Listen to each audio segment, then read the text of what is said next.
everyone, magandang gabi po sa lahat po ng ating mga tagapanood. Ito po ang inyong favorite na tagalista ng Noisy, si Sasro Gando Sasot. Alam nyo naman, ako ang number 1 tagalista ng Noisy.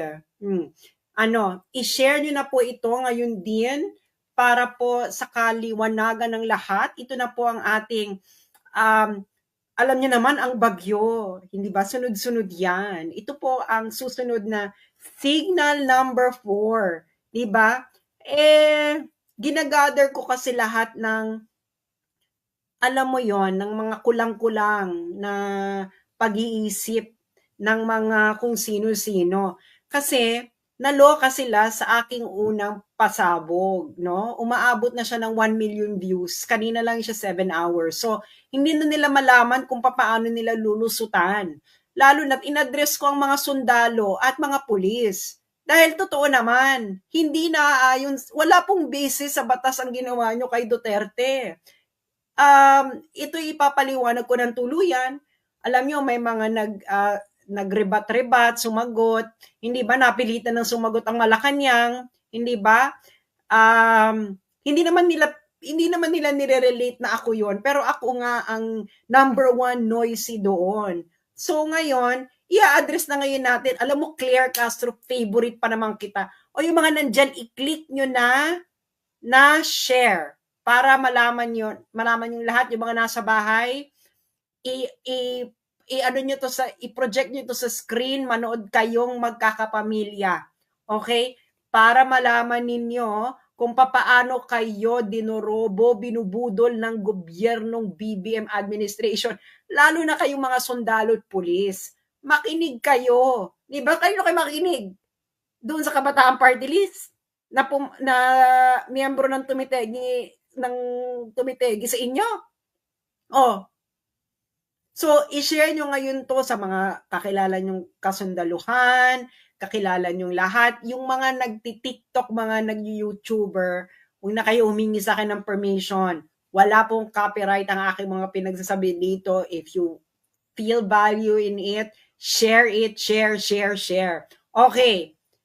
Ano na tayo? Todo na tayo. Okay. So ngayon, napilitang sumagot ang Malacanang. Nag-viral yung video ko, mag-1 million na. Mag-1 million na. Ito ang sagot ng Malacanang. Okay. Ipoproject natin ang sinabi ng aking favorite na si Claire Castro. Favorite ko pa naman to si Claire Castro. Ay nako Claire Castro, favorite pa naman. Favorite kita. You're my spirit animal. Okay. Ito ang sabi ni Claire Castro. Okay, hindi niya ina-address ako. Pero ako nga yung nagba-viral na ito na mali nga yung pag-serve. Sabi ni Claire Castro, nare-report ng GMA News, fake news naman ito. Ipapaliwanag ko unti-unti. Okay, sabi ni Claire Castro, former President Rodrigo Duterte will have to face a local court in the Netherlands before being brought to the International Criminal Court, Palace Press Officer Undersecretary Attorney Claire. Bakit daw? Bakit daw dadalhin daw muna sa local court sa Netherlands? Sabi daw, para daw ma-determine ng Dutch court kung tama ang pag-aresto sa Pilipinas. Claire Castro, kung hindi ka ba naman 1/2, 1/4, 1/8 ang iyong pag-uutak, saan ka nakakita na yung foreign court, Dutch court, foreign court, i-assess kung yung ginawa ng authority sa ibang bansa ay tama o proper? Saan mong konsepto to hinugot, madam? Saang tadyang ito ng IQ mo hinugot? Beshi, walang ganong konsepto. Absolutely not. Nakikita nyo na? Niloloko na kayo, GMA News. Kayo naman nagpapaloko kayo. Bakit kayo nagpapaloko, GMA News? Akala ko ba ayaw nyo ng fake news? Saan kayo nakakita ng ganon? Walang ganon. Saan kayo magre-relay? Magre-relay kayo dun sa ICC statute. Ang ICC statute, parang yung constitution ng ICC, yun ang sinusunod nilang procedure. Meron bang ganyang procedure sa ICC statute na yung Dutch court mag-a-assess pa kung proper yung pag-aresto doon sa tao sa ibang bansa? Walang ganun, Claire Castro. Ipapakita ko sa inyo, mga kababayan, kayong mga pulis at sundalo, makinig kayo dahil binubobo kayo, ginagago kayo, ginagamit kayo ng mga bangag na to at nagpapagamit naman kayo. Hindi ba? Paano nyo may papaliwanag sa mga anak nyo yan? Sa pamilya nyo? Sa future generation ng mga Pilipino? Na ang isang dating presidente ng Pilipinas, dati yung commander-in-chief, hinugot ninyo ng ganun-ganun na lang at inilabas ng bansa. At mali pa ang procedure. Diba? Granting. Sa ginagawa ko to, I am thinking na tama sila na may jurisdiction ang ICC sa Pilipinas. So kahit may jurisdiction yung ICC Pilipinas, mali ang ginawa ninyo. Kaya i-share ninyo ito sa mga sundali ninyong kabarkada, kakilala, kapamilya. Dahil malaking kaengotan ito, pambubudol sa mga sundalo at pulis. Nagpabudol naman kayo. At yung mga anti-Duterte diyang lawyer, makinig kayo dahil ililibing ko na lahat ng legal hallucination ninyo sa mga tadyang na mga bababa ninyong IQ. Makinig kayo ha. Makinig kayo. Okay. Tama ba ang sinabi ni Claire Castro na ipaprocess pa raw ng Dutch court at i-assist ng Dutch court tama ang pag-aresto? Isa itong 100% legal hallucination na I hope na because of old age, Claire Castro, at hindi dahil sa kakasinghot. Ito ang ICC statute. Doon lang tayo sa facts, no? Doon lang tayo sa facts. ICC statute. Okay. Ito ang ICC statute. Papalakihan ko para makita ninyo, ha? Yan. Okay? Rome Statute of the International Criminal Court. Ngayon, pupunta ngayon tayo sa Article 59. Ito ngayon ang gumulantang sa kanila. Kita nyo yan. Article 59, arrest proceedings in the custodial state. Anong ibig sabihin ng custodial state? Ang custodial state po, ito po ang umaresto. Okay? Doesn't matter kung member state ka ng ICC or whatever. Kung ikaw ang umaresto, in effect mo ang warrant ng ICC, you are the custodial state. Kaya yung Kabataang Party List dyan, kayong mga sundalo at mga pulis, makikinig kayo dun sa Kabataang Party List? Ha? Makinig kayo. Doon kayo makinig sa tumitegis sa mga katulad ninyo. Sabi nila, hindi daw custodial state ang Pilipinas. Ano ang Pilipinas? Ano ang standing ng Pilipinas? Kayong Kabataang Party List na miyembro ng isang teroristang grupo declared as a terrorist by EU, US, at iba pang Western countries, even ng UN. Huwag niyo sasabihin sa akin, hindi kayo member ng CPP, NPA, NDF. Tumira ako ng Netherlands for a decade. Alam ko ang headquarters ninyo sa Utrecht. At alam ng mga Pilipino sa Netherlands kung sino member ng CPP, NPA, NDF. Isa kayo doon, Kabataang Party List. Kahit pag ikot-ikutin ninyo ang mundo, hindi nyo ako maloloko. Okay? Article 59, arrest proceeding in the custodial state. Custodial state ang nag-aresto. Pilipinas. Okay?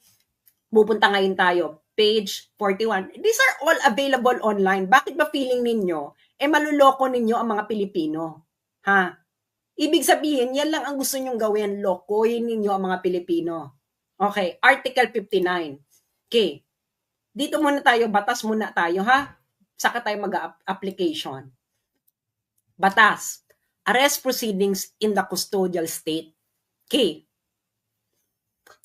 Sabi dyan, a state party which has received a request for provisional arrest or for arrest and surrender shall immediately take steps to arrest the person in question in accordance with its laws and provisions of Part 9.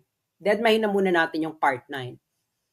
Ibig sabihin, kakuha sila ng request. Warrant of arrest. Yun yung sinasabi nila Interpol red notice. Sino ba nag-notice sa Interpol? ICC. Ibig sabihin may warrant. Nagpa-request sa Pilipinas na i-serve yung warrant kay Duterte. O di ka ang custodial state. Ano ka? Anong standing mo kung hindi ka custodial state? What is your legal standing? Ano ka? Rendezvous? Rendezvous state? Ano to kabataang party list? Linawin mo to.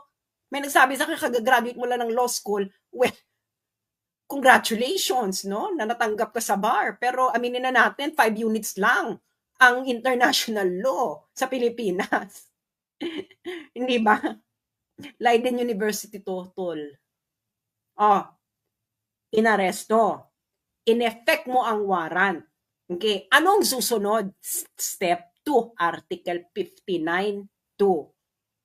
A person arrested shall be brought promptly before the competent judicial authority in the custodial state, which shall determine, in accordance with the law of that state, that the warrant applies to that person, the person has been arrested in accordance with the proper process, and the person's right have been respected. Ulitin natin sa Tagalog. Ang inarestong tao dapat karipas na dadalhin sa competent judicial authority ng custodial state ng Pilipinas.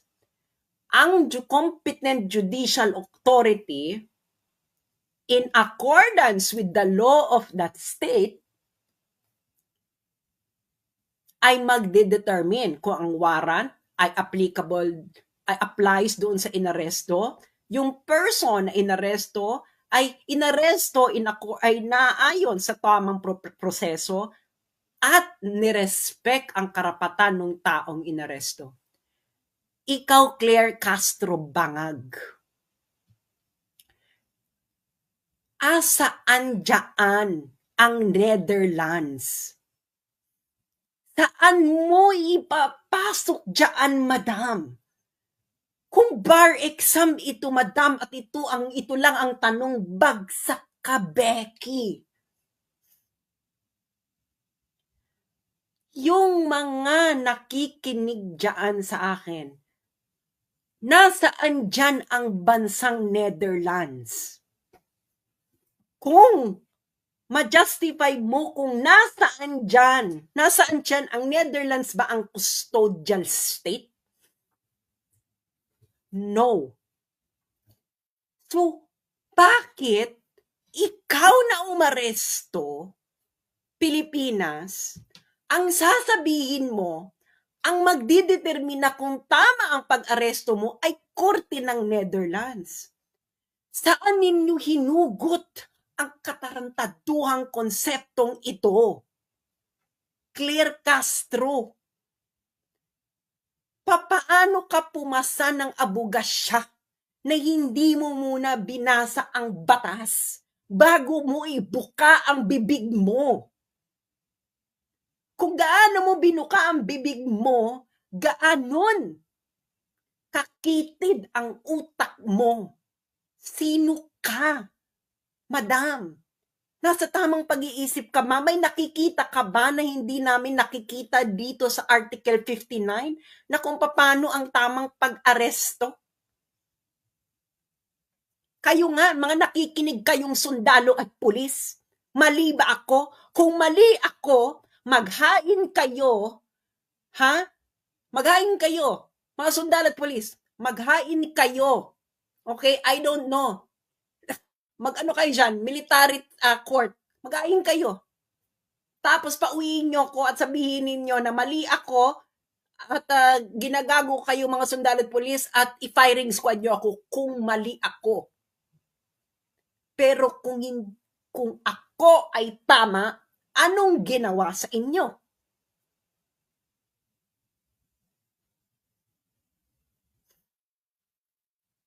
Oh, Claire Castro, magpaliwanag ka. Saan sa Article 59 na ang Netherlands ang magdidetermina kung tama ang proseso ng pag-aresto? Kayong GMA News, ano na? Dahil ba ilang porsyento sa inyo ay sa ng kumpanya ninyo ay pag-aari ni yung mga nakikinig sa aking senatorial candidate na pro Duterte noon. Ano? Magpaliwanag kayo. Nasaan dito? 'Di ba? Lalo na yung ano to bagong Pilipinas team. Oh, kakampi ninyo. Sinasabi, Netherlands daw ang magpa-process. Nasaan dyan ang Netherlands? Netherlands ba ay custodial state? No. Ang Netherlands ba ang nag-aresto? No. Ang custodial state ay ang umaresto. Ang custodial state ay ang nag-effect ng warrant of arrest. Sino ito? Malinaw sa bawat Pilipinong nakapanood ng mga pangyayari kahapon kung anong ginawa ninyo kay Duterte. Hindi ba? Naka-live ito. Paano nyo sa amin madidinay ang mga nangyari? Inaresto nyo. Oh, paano nyo ngayon ito sasabihin, Claire Castro, na ang Netherlands ang magpa-process? Nasaan siya dyan? Nasaan ang Netherlands dyan sa Article 59? Palakihan natin para makita ng katiting mong utak. Oh, nasaan siya dyan? Nasaan ang Netherlands dyan, madam? Oh, malaki na yan. Nakakahiya naman sa mata mo. Sa mata mong pinakitid ng utak mo. Nasaan ang Netherlands dyan, madam? Nasaan? Oh, a state party has received a request for provisional arrest or for arrest and surrender. Netherlands ba ang naka-receive? No. Pilipinas ang umaresto, di ba? Who immediately took step to arrest the person? Si Duterte. Pilipinas. And then, from step 1 to step 2, a person arrested shall be brought promptly before the competent judicial authority in the custodial state. Ang custodial state ay yung arresting state. Netherlands ba, Claire Castro, ang arresting state? Nasa Netherlands ba si Duterte nang siya inaresto? Wala. Nasa Pilipinas. Inaresto nyo, di ba? Okay. Ang sunod na tanong, kayong mga nakikinig, nakita nyo ang lahat. Ipinresenta ba nila? Oh, ayan ang requirement. After ng arrest, a person arrested shall be brought promptly before the competent judicial authority. Ano ibig sabihin nito? Ipipresenta nyo si Digong sa harapan ng competent judicial authority. Ginawa ba nila ito? Kayong mga sundalo at mga pulis na nakikinig sa akin, ginawa nyo to? Ginawa ito ng mga kasamahan ninyo? Sa dati ninyong commander-in-chief? Oo, hindi lang ang sagot. Napakasimple. Oh. Oo o hindi. Na pagkatapos arestuhin si Duterte, ay ipinresinta si Duterte sa harapan ng competent judicial authority ng Pilipinas. Oo o hindi? Yung mga sundalo at mga pulis na nakikinig sa akin. Oo o hindi? Hindi. Nakita namin ang lahat ng nangyari, huwag kayo magmamang-maangan. Ginawa ba ito? Ginawa ba ito ng competent judicial authority? Ha? Pagkatapos ninyong iharap si Duterte, in-examine ba ng competent judicial authority pagkatapos siyang arestuhin na ang warrant ay nag-a-apply kay Duterte na nasa tamang proseso ang pag-aresto at ang karapatan ng inaresto nyo ay respected? O ay in accordance with the law of that state. Claire Castro, in accordance with the law of the state that arrested. Paano mo sasabihin na yung Netherlands ang mag-a-assess? Ano yun yung Netherlands? Gagamitin niya yung sarili niyang batas para i-assess kung tama yung pag-aresto sa Pilipinas? Baliw! Kung bar example, ito lang ang question, bagsak ka na. Hindi ka naging abogado ngayon. Okay. Step 2 yon. Step 3. Nahiharap mo na sa competent judicial authority. Step 3. The person shall have the right to apply to the competent authority in the custodial state for interim release pending surrender. Yung competent authority dito, yung competent judicial authority yan. Okay? Hindi mo nga hinarap sa competent judicial authority. So, ginawa ba ito mga kababayan? Binigyan ba nila ng karapatan si Duterte na mag-apply sa competent authority? Paano mo nga gagawin? Hindi mo nga hinarap sa competent judicial authority. Sa ano nang gagawin niyan dito? Kailangan niyang interim release. Okay? Pending surrender. Pwede siya, karapatan niya yan. Karapatan niya ng mga akusado sa ICC. Ginawa ninyo? Napanood nyo lahat? Ginawa niya? Ginawa nila? Ginawa ng BBM administration? Simple lang sagot dito, oo, hindi. Procedure to Ang procedure, checklist lang yan. Yes or no lang ang sagot dyan. Yan ang yes or no. Kayo sa mga kongreso. Yan ang tamang yes or no lang ang sagot. Yung procedure. Kung procedural question. Okay. After nyan, i-review ng competent judicial authority. Ano i-review niya? Okay? I-review niya kung pwedeng bigyan ng interim release. Ngayon, yung ICC ino-notify na may request for interim release yung akusado. At yung ICC magbibigay ng recommendation kung pwede ba or hindi. Recommendation lang. Ngayon, yung korte ang huling magde-decide. Okay. Sabi sa step 6, if the person is granted interim release, ibig sabihin, yung korte ng arresting state, yung Pilipinas, kung nag-grant nila, yung ICC, yung pre-trial chamber ng ICC, ay magre-request ng periodic reports ng status ng interim release. Okay. Once ordered to be surrendered, step 7, once ordered by the custodial state, once ordered to be surrendered by the custodial state, the person shall be delivered to the court. The court here is the ICC as soon as possible. Okay. So, ang nangyari sa'yo, kay Duterte, step 1, arrest, biglang nag-jump sa step 7. Tama ba yon? Mga sundalo at kapulisan, tama ba yon?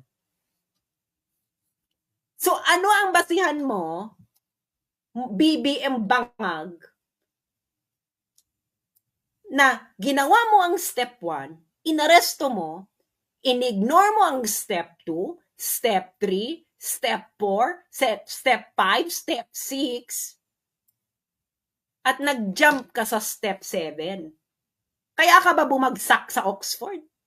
You're not following instructions. Napaka-simple. Plain language.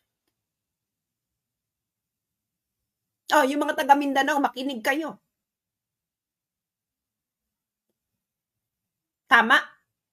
Okay. Oh, Claire Castro, walang Netherlands dyan ha? Wala. Tigilan mo na yung legal hallucination mo. Okay. Now, para mas lalo ninyong maintindihan, okay, i-apply na natin ngayon ito sa facts, okay, facts of the case, okay, nang nangyari. Okay. Nasaan na itong i-share ko? Kaya paki-share muna ito at makinig kayo nang hindi kayo naloloko ng mga kung sino-sino. Okay. Nasaan na ba yan? I-ano ko na lang. I-share ko na lang yung Facebook ko. Okay. Yung mga, wag na kayo mag-request sa akin kung i-download nyo para sa TikTok, i-download nyo na lang. Okay. Dito ngayon tayo sa application. Okay. Ito ang sunod-sunod na pangyayari. Inaresto si Digong, correct? Oh. Granting, sabihin na natin for the sake of argument na may jurisdiction ng ICC, inaresto ninyo. Saan ng warrant of arrest ng ICC. Huwag niyo akong paikot-ikutin na dahil sa Interpol. Wala pong karapatan ng Interpol na mag-issue ng warrant. Ang Interpol po, nag-i-issue po ito ng red notice after merong isang requesting party na magsabi na may warrant of arrest itong tao ito at kailangan ng tulong ng Interpol. Ang Interpol nag-issue ng red notice on the virtue of that warrant. At ikaw, Pilipinas, ikaw, Bongbong, hindi ka nag-comply sa Interpol, nag-comply ka dun sa warrant. Hindi dun sa red notice, nag-comply ka doon sa warrant. Okay. Sabi mo, inaresto si Digong. Okay, nag-comply yan sa Article 59.1 ng ICC statute. Arrest the accused. Check. Anong second step nila? Dinala sa Villamor Air Base. Anong step 2 sa ICC statute? Iharap ang akusado sa competent judicial authority ng custodial state. In other words, Pilipinas. That's Article 59.2. Okay. Nag-comply? Aba, kahit grade 5, maintindihan ko anong difference ng Villamor Air Base at competent judicial authority. Wes, wag niyo na maka-illegal calisthenics. Ang layo naman ng Villamor. Kailan naman naging competent judicial authority ang Villamor Air Base? Yung mga sundalo at pulis. Oh, mali ba ako? Sabihin niyo sa amin, baka nagbago na. Baka nagbago na talaga ang Pilipinas. Na ang Villamor Air Base ay bigla ng competent judicial authority. Anong next step ninyo? Isinakay sa eroplano. Anong next step pagkatapos? Anong next step ayon sa batas na nanaayon sa ICC proceedings? Ang competent judicial authority susuriin ang warrant process at kung nirespeto ba ang karapatan ng accused. That's Article 59.2. Complied? No, X. Umalis ang eroplano ng Pilipinas. Yun na yung final step ninyo. Ang next step doon, ang akusado ay pwedeng humiling ng interim release sa competent judicial authority. So, ihaharap nyo muna siya, i-assess muna ng judicial competent authority lahat ng mga nangyari, and then, ang akusado ay magre-request ng interim release. Karapatan niya yun. Nasa ICC statute yun. Huwag nyo ibase sa feelings ninyo. May batas po. Nandun yung batas, may procedural law. Wala akong pakialam sa mga drama. You cannot pick and choose kung ano yung steps ninyo dito. Hindi ito dance revolution. Kahit nga dance revolution, kailangan mo mag-follow ng steps. Okay. Hindi, di ba? Ngayon, ang dami na naman nilang mga ebas. Akala nila hindi ako handa sa mga kaebasan nila, no? Sabi nila, hindi na naman member ng ICC ang Pilipinas, kaya hindi na applicable lang Article 59. Una-una, sabihin ko lang na yung mga nagsabi niyan, ang nagpapatunay na ang average IQ ng mga Pilipino ay 81. Kung hindi ka na member ng ICC, at sinasabi mo na yung batas ng ICC hindi nag-a-apply sa Pilipinas, so anong basis mo ng arrest? Nagigets ninyo? Sabi nung iba, hindi na raw applicable ang Article 59 na binasa ko kanina sa Pilipinas dahil hindi na raw member ang ICC. Kaya daw dapat si Digong ay ilipad. Ilipad saan? So, anong basis mo na kukunin mo si Digong, ilalagay mo sa plane at ililipad mo palabas ng Pilipinas? Paki-explain. Wala, di ba?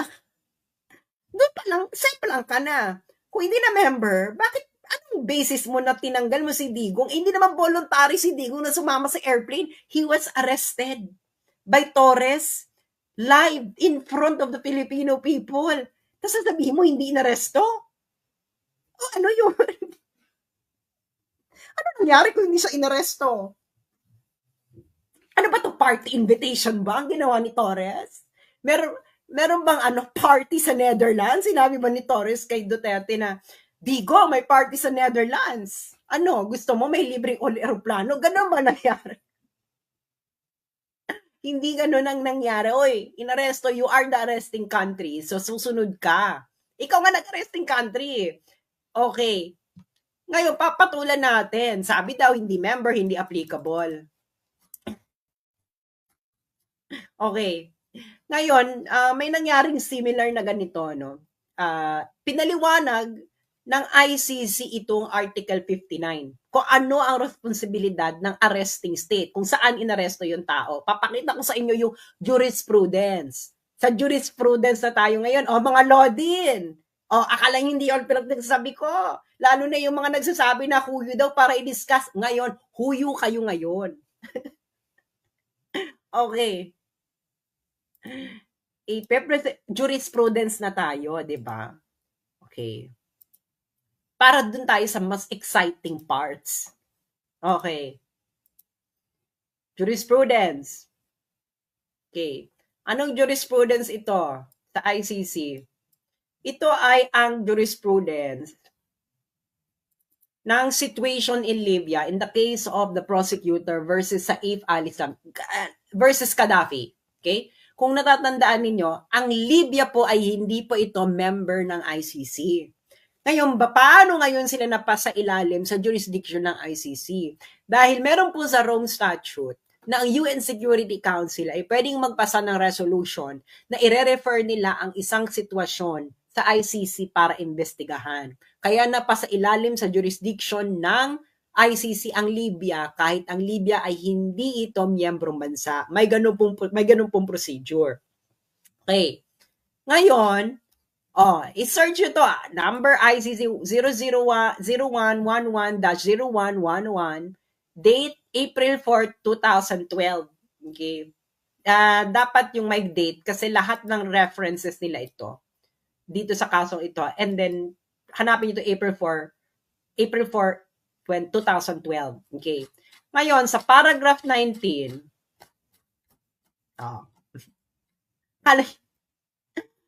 Inako, Lord, never underestimate your enemy. Okay. Paragraph number 19. Okay. The chamber, ito yung pre-trial chamber ng ICC, recalls Libya's obligation to surrender Mr. Gaddafi to the court as of the day the warrant of arrest against Mr. Gaddafi was notified to the Libyan authorities. The chamber further notes that despite the chamber's request in its March 7, 2012 decision, the government of Libya has not informed the chamber hitherto of its decision to grant the surrender request. Okay? Absent any justification for postponing the execution of the surrender request, the government of Libya must therefore make its decision to grant the surrender request, afford Mr. Gaddafi the procedure described in Article 59 of the statute, which necessarily follows from arresting a person pursuant to a surrender request. And 3, start making arrangements in preparation for the surrender Mr. Gaddafi to the court without further ado. Ano yung sinabi? Afford Mr. Gaddafi the procedure in Article 59 of the statute, which necessarily follows from arresting a person pursuant to a surrender request. Anong ibig sabihin yan? Ikaw na umarestong bansa, kailangan mong i-effect ang lahat ng nasa Article 59.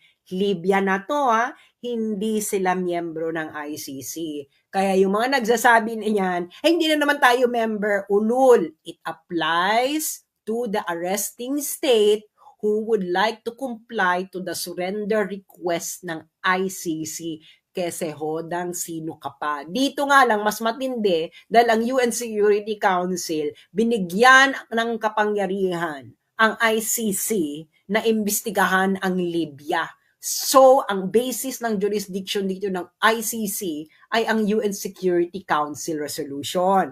Ngayon, yung ICC, sinabi niya may jurisdiction sa Pilipinas kahit nag-withdraw na ang Pilipinas. Therefore, ang jurisdiction ng ICC flows from its own interpretation of its jurisdiction. Ano? Libya ito, Libya. Nakikita nyo, kailangan daw si Mr. Gaddafi ay ibigay lahat ng procedure described in Article 59. Ano yung Article 59? Uulitin ko mga sundalo at mga pulis. Okay? Na nakikinig sa akin. Kung gusto nyong magpaloko pa sa gobyernong ito, gawin ninyo, pero may mga taong matagal nang gising. Ito ang procedures ng Article 59. Arrest the accused. Article 59.2, iharap ang akusado sa competent judicial authority ng custodial state. Ang competent judicial authority susuriin ang warat, process at kung nirespeto ba ang karapatan ng accused. At ang pinakahuli, ang akusado ay pwedeng humiling ng interim release sa competent judicial authority. All these processes will happen where? Hindi sa Netherlands, Claire Castro. Sa territory ng arresting state. Ikaw na naman, Claire Castro, legal hallucination. Pati yung mga law din na iba. Legal hallucination. Plain language. Hindi ka po pwedeng mag-legal calisthenics kung plain language ang batas. Magli-legal calisthenics ka lang kung may ambiguity.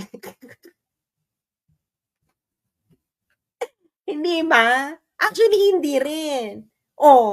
Yung mga law school, bago kayo magturo na international law, ituro nyo muna ang VCLT, ang Vienna Convention on the Law of Treaty Interpretation. Dahil bago kayo magbasa ng international law, which are treaties, dapat alam nila kung paano magbasa ng treaty, which is based on another treaty, which is the VCLT. Naalala ko dati isa kong friend, no, law student, buti nakaposisyon ng bar. Congratulations, girl. Tinatanong niya ako sa UGLOS. Ang tinanong ko kasi nga, subject daw sa international law subject nila, 5 units lang naman yun. Tinanong ko siya, tinuro ba sa inyo muna yung VCLT? Tinanong ako nung friend ko at magandang eskwelahan to ng law. Sabi niya, hindi. Sabi ko, paano ka mag-i-interpret ng treaty kung hindi mo muna pag-aaralan yung VCLT? Foundational yun. Naiyan sila yung kalidad ng mga to. Pag tinanong mo, hindi alam ang VCLT, Bex, wala na yan. That's actually, VCLT was discussed during my first day ng international law class ko sa Leiden University. No kidding, first day. Because you cannot proceed with understanding international law without understanding first VCLT. Okay, di ba? Hindi nyo sinunod. Ano sinusunod nyong batas? Di ba? So ngayon, okay. Ngayon meron namang umeksena. Alam niyo naman marami eksena. Handa na nga ako sa lahat ng eksena.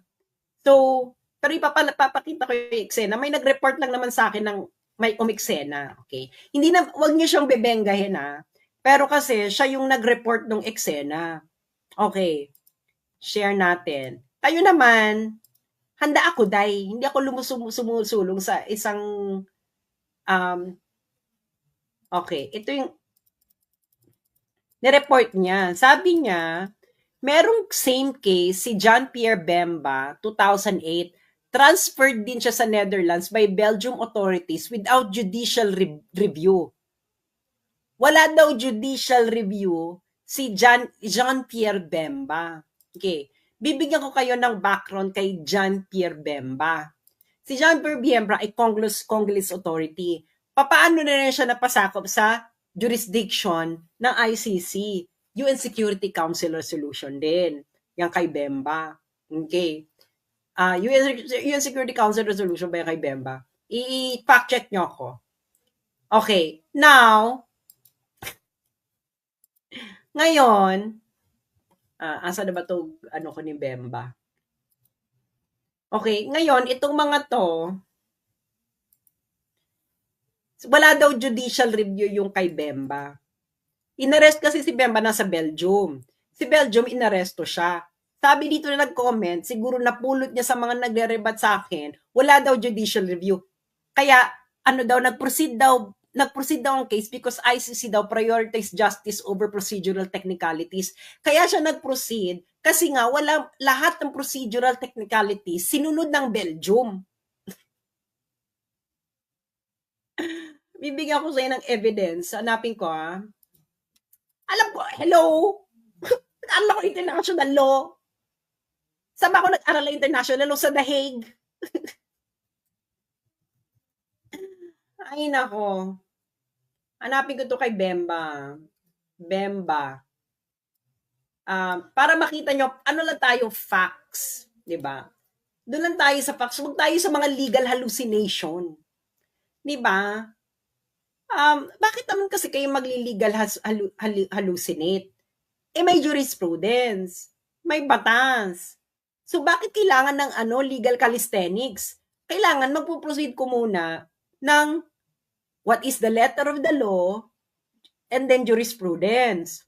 Ngayon, if these two don't suffice, then ka na mag-legal calisthenics, siya ka na mag-creative interpretation of the law. Otherwise, matatalo yung kliyente mo, be.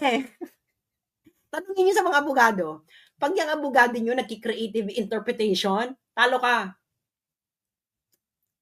Malaking chance mo matatalo ka unless yung creative interpretation niya talaga very plausible. Okay? Okay. Kay Bemba ngayon tayo. Bemba. Okay.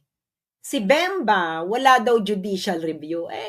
Kailangan nating sampalin ng katotohanan tong mga taong ito, no? Dahil pinagluloko nila ang mga Pilipino. Simple. Pinagluloko ninyo ang mga Pilipino. Pinagloko ninyo ang mga sundalo, niloko ninyo mga sundalo, niloko yung mga police. You let them arrest their former commander-in-chief, beloved president of a lot of Filipinos, the first president from Mindanao, nang hindi naaayon sa batas. Okay. Kay Bemba ngayon tayo. Bemba. Okay. That's Article 59, compliance. Okay. Dito ngayon tayo kay, asa na si Bemba et al. Nakakaloka yung pangalan ni Bemba, no? Bemba et al. Okay. Asa ka na, Bemba? Asa na? Okay. Decisions. Article 59. Okay. Wala daw judicial review. Wala daw judicial review kay Bemba. Ano yun? So, ang premise nila, inaresto lang sa Belgium, inilipad kagad sa Netherlands. Hindi na raw sinunod ang mga step by step. Hindi ba? Step by step. Okay. Okay. May step by step yung kay Bemba. Hanapin ko lang yung decision dito kay Bemba. Nag-enjoy ba kayo? Nag-enjoy ba kayo sa Sonic Boom? Ano? May rebuttal pa ba? Kung may rebuttal pa, handa ako, be. Diyos mío, Santísima Trinidad. Ano ba to?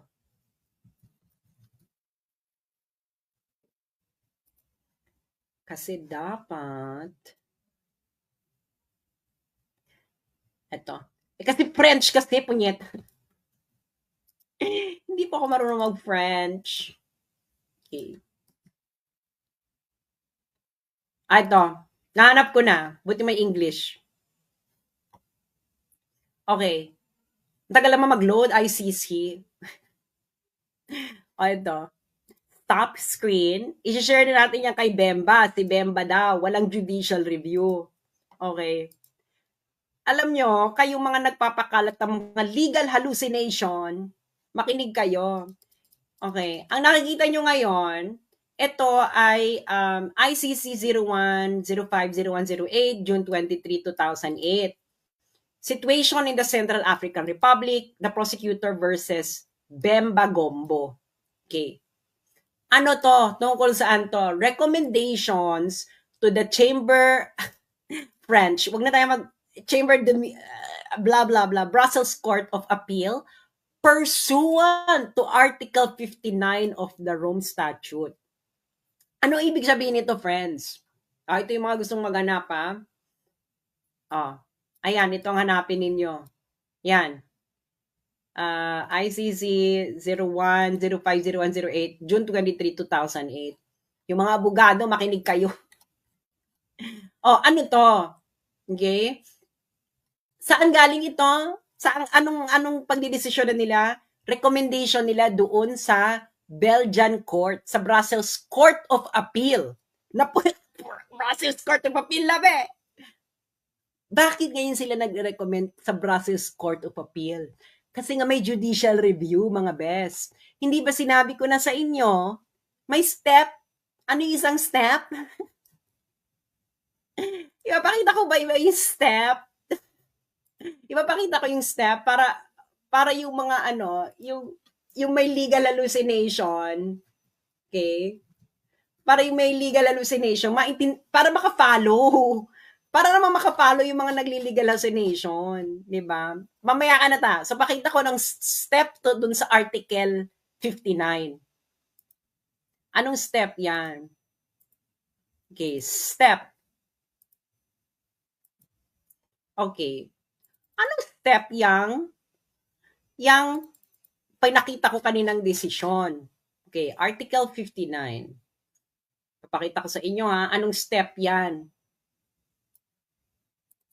Bago kasi kayo magdadadada, pag-aralan nyo muna yung buong history ng kaso, ng nire-refer ninyo. Nalako, alam ko, dahil pinag-aralan na nga namin ito sa Netherlands, sa Leiden University, mga Beck. At ang isa sa mga professors ko sa international law ay isang defense lawyer sa International Criminal Court. Ano ba? Professor ko sa jurisprudence. Hindi lang basta jurisprudence, international legal jurisprudence. Di ba? So, itong Article 59, nakita nyo yon, di ba? In pursuant of Article 59. So, step 1, inarrest no ng Belgium kasi nga may warrant of arrest. Check, nag-comply ang Belgium. Ano ang next step? Step 2, hinarap sa competent judicial authority. Malamang hinarap nila sa judicial competent authority, kaya nga naumakyat na sa Belgian Court of Appeal. Hindi ba? Kung hindi naman kayo 1/2, 1/4, 1/8, 1/32, and I don't know, plank length, nakatiting na kautakan ninyo, may steps. Okay? Yung pinakita ko sa inyo kanina, yung recommendations ng ICC, alam nyo kung nasaan na yon? Step 5 na yun. Ayan o. The pre-trial chamber shall be notified of any request of interim release and shall make recommendations to the competent authority in the custodial state. Yung pinakita ko sa inyo, step 5 na yun. Si Bemba na sinasabi niyong walang judicial review, mga Bex, nasa Belgium siya nung nangyayari ito kasi nga nagko-comply yung Belgium, the arresting state, sa Article 59. Kaya walang technicalities at chuchuchu. Yung mga sinasabi yung technicalities in criminal law, procedural justice is important. Dahil nakalagay mismo sa Rome Statutes, the rights of the accused will be respected all throughout the proceedings. Ibig sabihin, from the moment that you arrest hanggang ma-convict yan, the rights of the accused will be respected. The right ni Duterte, the life, liberty, and property of Duterte will only be subject to whatever after conviction. Hanggang ngayon, Duterte is innocent until proven guilty beyond reasonable doubt. Di ba? Step 5. Okay, step 5 na itong pinakita ko sa inyo. Di ba? Step 5 na nga. Step 5 na yung kay Bemba. Kasi nga, ayan, recommendations to the Brussels Court of Appeal pursuant to Article 59 of the Rome Statute. Pursuant to Article 59 of the Rome Statute, na nandyan ang judicial review sa arresting state. So saan nyo na namang ninugot yung pinagsasabi ninyo na yung Belgium ay walang judicial review kay Bemba bago siya isurrender sa ICC? Ano na naman itong mga tinitira ninyo?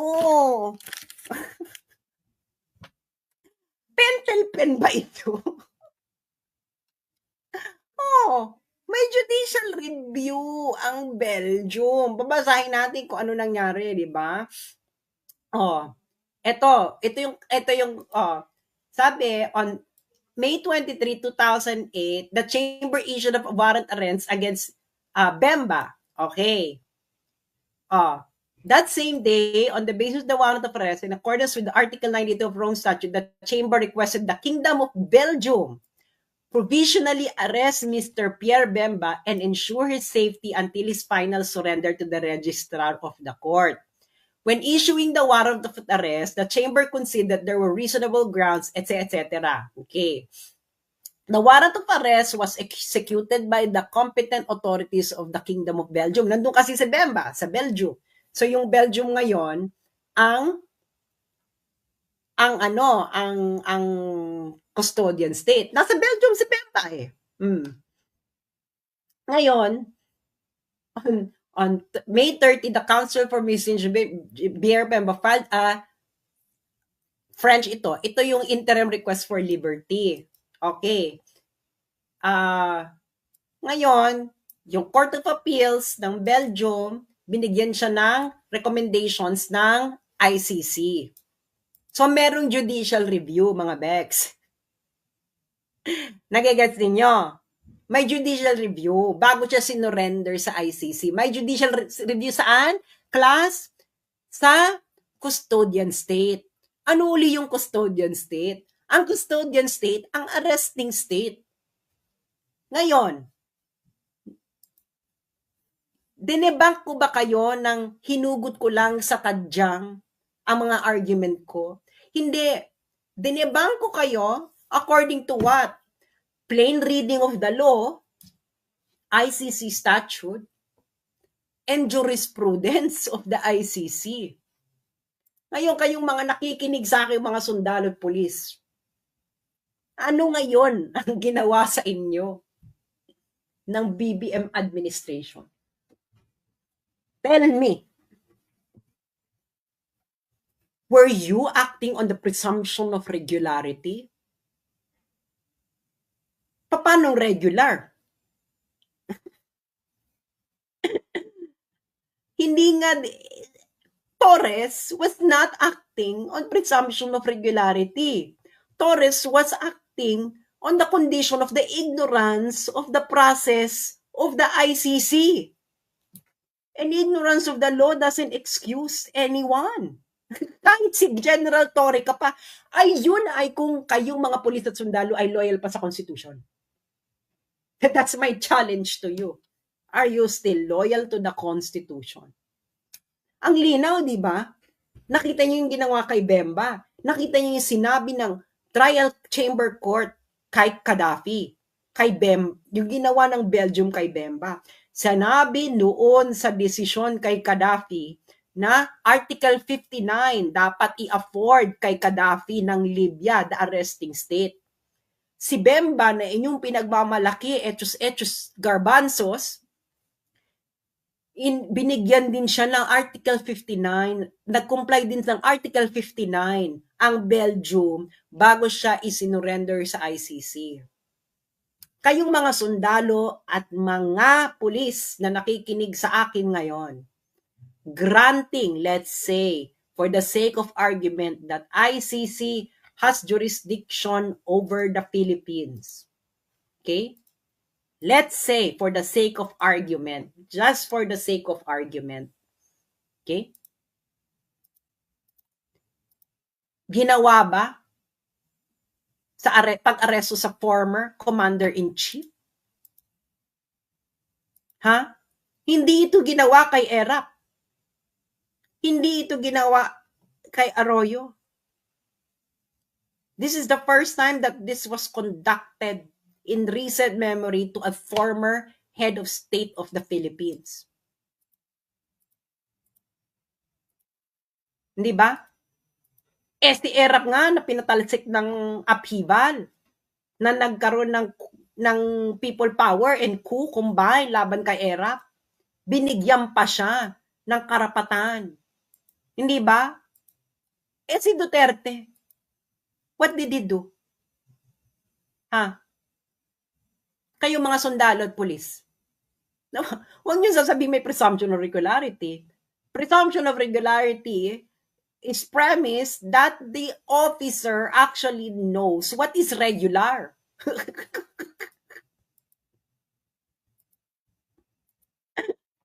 Oh, hindi nga alam ni Tory ang batas. So, paano may presumption of regularity? May ignorance of the law si Torres, hindi ba? So, ngayon, anong basis ninyo kayong mga sundalo? Paiyak-iyak pa ang iba.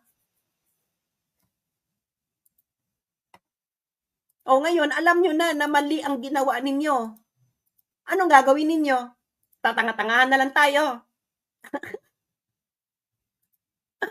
Hindi kayo magagalit? Hindi kayo nyo kukwestiyonin? Ano to? Ano na lang natin? Charge to experience? A former head of state, you took from the Philippines, isinakay nyo na eroplano, pinadala nyo sa ibang bansa. Ano yun? Ano procedure? Ano procedure ang sinusunod ninyo? Oh, kanino kayo makikinig? Doon sa Akbayan? Ay sa Kabataan Party List? Saka doon sa, ano to, Conti ba yun? Yung lawyer ng ano? Makabayan Block? Hindi ba yung mga tumitegi sa inyo? Alam mo, natatawa ako, no? Dahil I really find it ridiculous that the people who swore loyalty to the constitutions is not protecting the constitution. Ay, nako. Buhay. Kayo na ang may kasalanan niyan. Hindi ba? Ngayon, isasampal uli natin ang nangyari, no? Ipoproject natin ang nangyari sa mga nakikinig sa ating sundalo at pulis. Okay? Para mahimasmasa naman kayo sa ginawa sa inyong pangdorobo ng gobyernong ito. Wala na tong ginawa matino kundi mandorobo ng tao. Oh, inaresto nyo si Digong, correct? Check. Inaresto nyo siya on what basis? Warrant ng ICC. Otherwise, ano basis? Anong basis kung ba't nyo siya inaresto? Nag-comply ba ito sa procedure? Okay, check. Granting na may jurisdiction ng ICC. Check ang Article 59.1. Anong next step? Anong next step ng ginawa ninyo? Inilagat nyo sa Villamor Air Base. Step 2 sa ICC arrest proceedings. Iharap ang akusado sa competent judicial authority ng custodial state. Ito ay Pilipinas. Article 59.2. Ang sabi ni Claire Castro, ang step 2 daw sa Netherlands, sa local court sa Netherlands. Hindi po ganon. Dahil hindi naman po ang Netherlands arresti. Hindi po Netherlands ang nag-effect ng warrant or nag-request to surrender a suspect. Pilipinas po, kayo yun, yung mga sundalong nandun, yung mga pulis. Dinala niya sa Villamor Air Base. Kailan po ba naging competent judicial authority ang Villamor Air Base? Baka sa bagong Pilipinas, ang kasama na ang Villamor Air Base sa competent judicial authority. Yung mga taga Mindanao dyan, makinig kayo. And the next step nyo is sinakay sa eroplano. Ano bang, hindi na kayo nag-comply sa Article 59.2 pati doon sa dapat gagawin sa Article 59.2, dapat yung competent judicial authority susuriin ang warrant, process ng pag-aresto at kung nirespeto ba ang karapatan ng accused.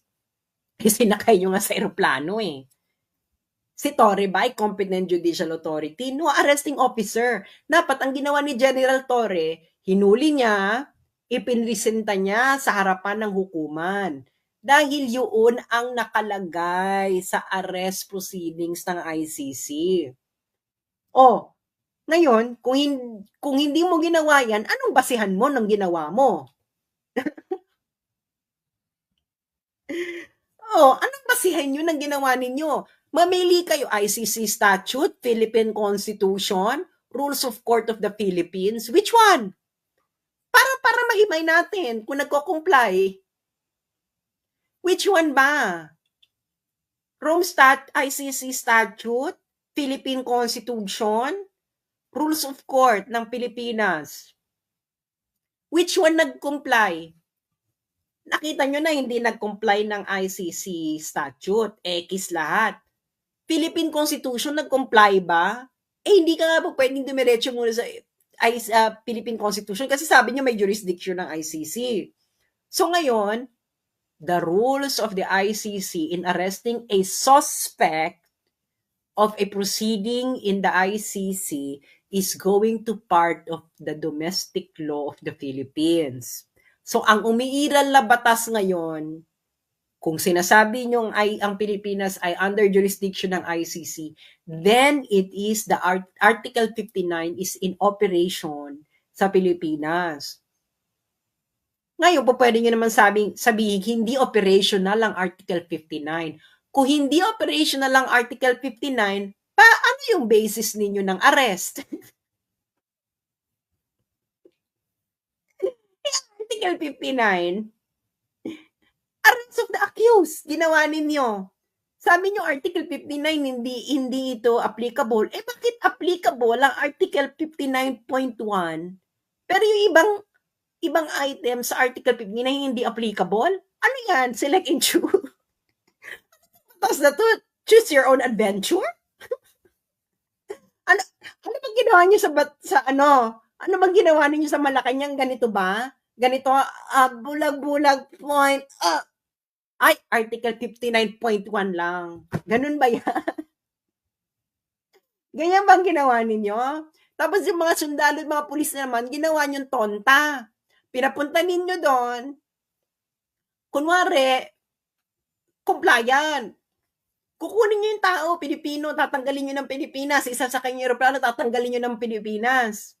Si Tebes nga, may red notice. Nasa East Timor lang, napakalit ng bansa ng East Timor. Yung East Timor, maliit talaga siyang bansa. Hindi nyo nga ma-extradite. Si Tebes, may warrant para sa Pilipinas, hindi nyo ma-extradite mula East Timor. Tapos si Digo, hindi naman siya nag-resist. Hindi ba?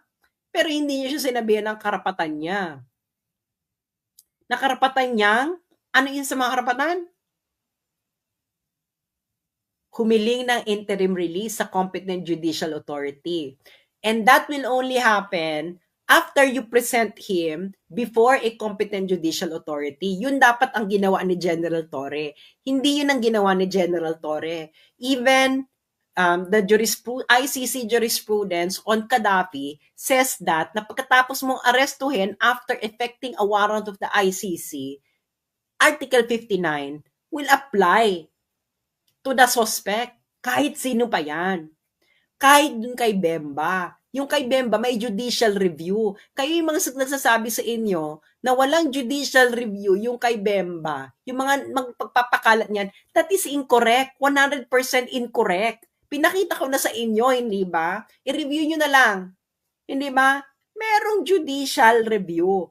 Kay Duterte, hindi siya hinarap sa competent judicial authority. Ang competent judicial authority, habang nandun siya, hindi sinure kung ang warrant, ang process at ang mga karapatan niya ay respetado at hindi siya sinabihan na pwede siyang humiling ng interim release sa competent judicial authority. Anong nakita ninyo? Pilit siyang kinukuha ni General Torre para isakay sa eroplano. Hindi ba? Yun ang mga nakita nyo at nasubaybayan ninyo. Huwag kayong magmaang-maangan, kayong mga sundalo, kayong mga pulis. Ngayon, saan kayo loyal? Loyal kayo sa Constitution? What is the basis sa Constitution ng arrest? Mag-aantayan tayo ng desisyon? Alam nyo na, napakalinaw. Hindi nyo kailangan mali. It is incorrect. Flawed. You gave up the sovereignty of the Philippines. Ito, may role pa yung Korte ng Pilipinas, oh. Iharap sa competent judicial authority ng custodial state. Pilipinas yung custodial state, Claire Castro, hindi Netherlands. Your legal hallucination is too much already, madam. Magpa-hair follicle test ka na. Wala yung sinasabi mo. Yung sinasabi mo, Claire Castro, wala yan sa Rome Statute. Wala yan sa jurisprudence ng ICC.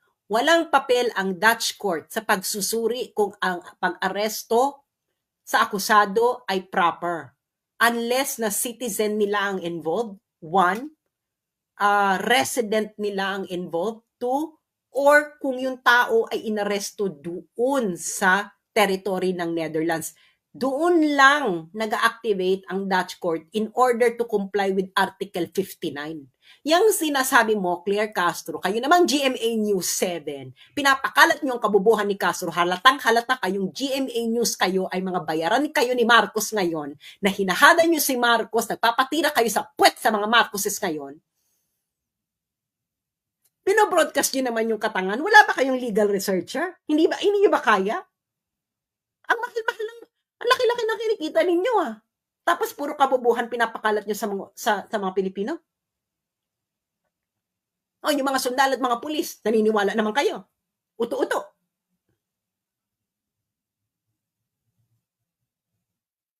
Oh, nasaan ang papel ng Netherlands? Wala. It's not in the jurisprudence of the ICC. It's not in the Rome Statute. So saan hinugot ito ni Claire Castro? Saang dako ng kanto ng namamagamong kepyas hinugot yung legal hallucination mo, Claire Castro? It's not in the Rome Statute. It's not in any jurisprudence of the ICC. Not even in the Philippine Constitution. Not in the rules of court of the Philippines. Not in the jurisprudence of the Philippines. May papel pa ang Korte ng Pilipinas sa mga nangyayari. Anong ginawa ni General Torre following whose order? Na i-disregard ang Korte. Sagutin niya yung mga sundalo at pulis. Ano ang basis ni General Torre para i-disregard ang Korte na may papel pa ayon sa Article 59 ng Rome Statute? Ayoko ng yes or no dito. Give us your most talented reply. Tingnan natin kung may basehan yan. Kailangan meron tong jurisprudence ha, na yung Article 59 pwedeng i-disregard. Hanapin nyo na kailangan i-disregard ito, pero nakita nyo na, di ba? Doon sa kaso ni Gaddafi, anong sabi ng pre-trial chamber? Uulitin natin para makita to ng mga sundalo kung anong ginawang kabubuhan ng gobyernong ito. Diyos mio, Santissima Trinidad. Okay.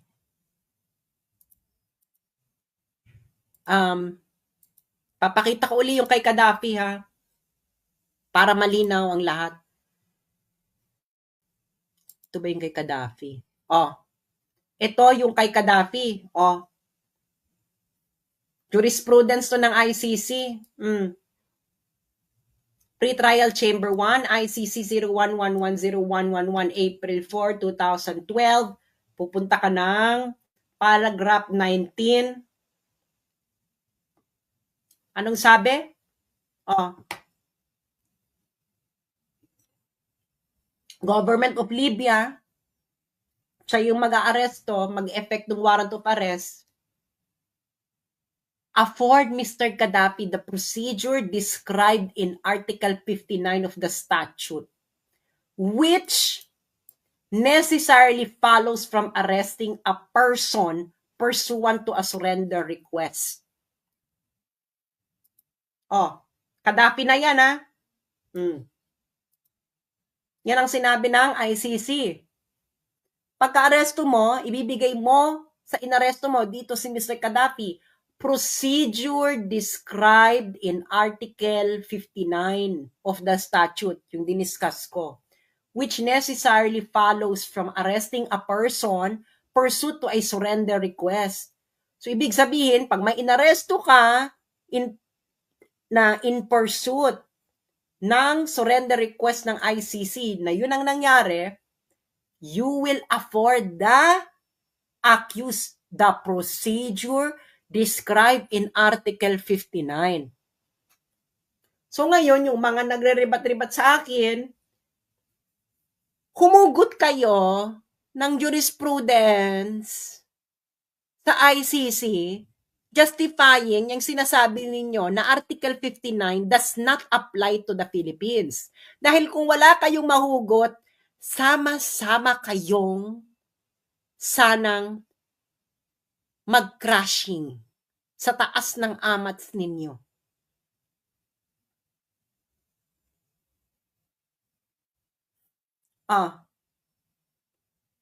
Do you know the implication of this one? This is not going to be the end of it. Not going to be the end of it. It's going to be a huge international issue. I'm going to tell you. Diba? I'm going to tell you. It's going to be a huge international issue. It will be. Nataon pa, si Trump pa yung presidente ng US na galit sa ICC. Galit na galit sa ICC. It will be a huge international issue. And ang ICC ngayon nasa hotspot, di ba? Dahil yung kay Netanyahu, kay Putin, at yung battle nila ngayon with the US. Sa hotspot sila ngayon. Do you really think, ngayon, kung gusto ng ICC to add additional burden to them, go ahead. Disregard Article 59. But this will be your death knell. Because alam ninyo, kayo na rin mismo ang nagsabi sa jurisprudence ninyo, pagkatapos arestuhin ang isang accused, this is the jurisprudence on the situation on Libya, afford Mr. Cadavi the procedure described in Article 59.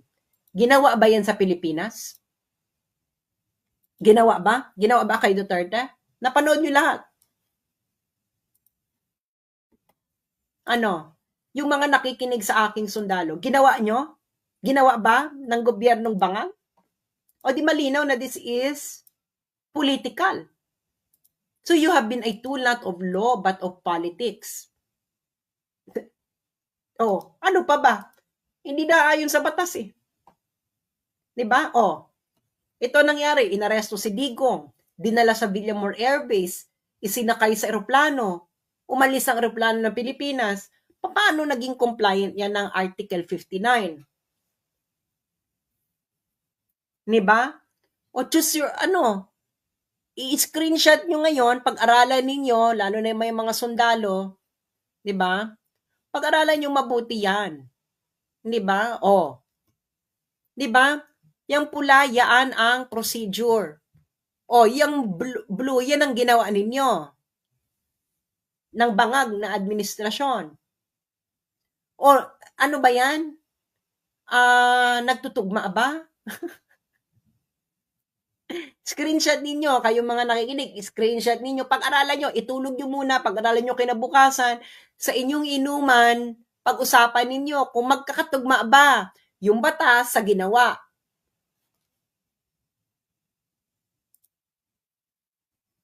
Hindi ba? So, ngayon, na sonic boom na. Meron pa ba? Meron pa bang i-rebat? Diyos ko naman, kung magbibigay naman sila ng argument, magbigay ng jurisprudence para ma-check natin yung jurisprudence. Nag-umpisa ako sa plain reading of the law. And then pinalaliman ko. Nagtungo ako sa jurisprudence mismo. Ano ba kayo feeling? Kayo mga nag-rebat, feelings. Based on feelings, motherhood statements, diyan naman kayo magagaling. Dapat ganun ang procedure. Ganun ang procedure ng batas, mga friends. First, the text of the law. Then, jurisprudence. Saka na kayong mag-legal calisthenics. Oh, basihan ko, plain reading of the law, check. Ayon yan sa BCLT. O, jurisprudence, ayon yan sa BCLT. Ngayon, hindi ko na to i-explain, no, kung ano yung BCLT. Yung mga nakikinig na lang sa akin, lawyer, kung hindi nyo alam ang BCLT, bakit kayo nagsasalita tungkol sa international law? Oh, plain language. Check. Ayon yan sa BCLT, reading of a treaty. Ang statute kasi, treaty yan. Check. Oh, jurisprudence. Check. Anong role ng jurisprudence sa international law? Subsidiary ito. Basahin niyo yung ICJ, Sources of International Law. Okay? Yang mga judicial decision, their subsidiary interpretation of a treaty. Pero ang una-una mong parate, okay, na pagbabasihan, that treaty itself. Ngayon, kung hindi malinaw yung treaty, you will consult other sources of international law which includes jurisprudence. Hindi ka po pwede ditong mag-jump kagad sa feelings. Hindi ito quadcom. Oh, Socratic method, di ba? What is the text of the law? Yun ang unang tanong. Ganyan sa law school namin. Di ba, what is the text of the law? Oh, explain. Di ba, IRAC, di ba? Alam nyo, yung mga law student, alam nyo yung IRAC. Kung hindi nyo alam ang IRAC, Diyos ko na baka ibang law school kayo. Di ba, issue, rule, application, conclusion. Oh, saan yung application? Rule is the text of the law. Application, saan ka ngayon magre-rely ng application? Sa jurisprudence. Saka ka ngayon magre-reach ng C, conclusion. Actually, conclusion and critique yun sa amin eh. Oh, may issue. Issue Article 59 of ICC statute. Was it complied by the BBM administration? Oh, from issue, you go to R, rule. What is the rule? You list the rule, Article 59, as it is.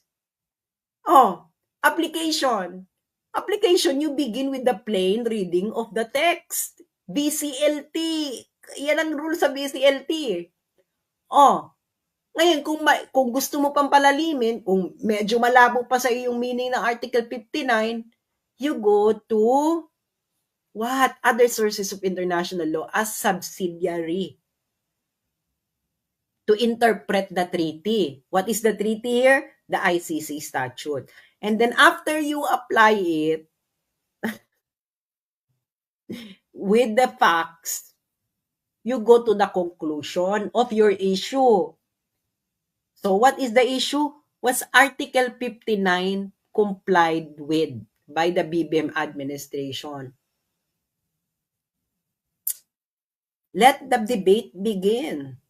Malinaw ang facts. Pinresenta ko ang facts. Pinresenta ko ang plain language of the law. Wala pa akong feelings, ha? Well, meron akong sarcasm, pero wala pa akong feelings. Pinresenta ko ang plain language of the law. Nagpresenta ako ng jurisprudence. I presented the facts, the law, the treaty itself, and the jurisprudence. And the facts ng pagkakaaresto and the law do not jive. So if the law and the facts don't jive, was Article 59 complied with? I-review nyo na lang uli ito. Maraming salamat sa mga nakinig. I-share nyo ito, pagdebatihan ninyo ito. Kayong mga sundalo at mga pulis, mag-usap-usap kayo.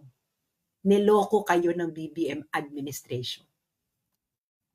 Ginamit kayo sa politika. Shameless.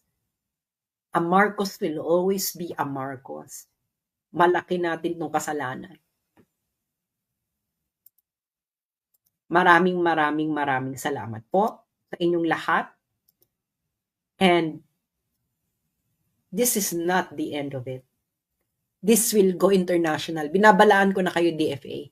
This will go international. I'm telling you. You'll never see the end of